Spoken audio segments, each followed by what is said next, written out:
রাধে রাধে বন্ধুরা, কামিকা একাদশীতে গোপাল সোনাকে দেখো তোমরা। কামিকা একাদশীতে বিষ্ণু পূজা করলে কাশী ও পুষ্করে স্নান করার সমান ফল পাওয়া যায়। এই তিথিতে বিষ্ণু পূজার সময় নারায়ণকে তুলসী পাতা নিবেদন করলে সমস্ত পাপ থেকে মুক্তি পাওয়া যায়। যুধিষ্ঠিরকে এই একাদশীর মাহাত্ম্য সম্পর্কে জানিয়েছিলেন স্বয়ং কৃষ্ণ।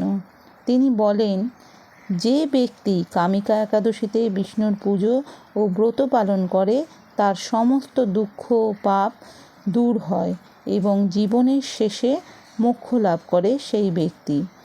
আবার কামিকা একাদশীর ব্রতকথা শ্রবণ করা মাত্র ব্যক্তি বাজপেয় যজ্ঞের সমান ফল লাভ করে।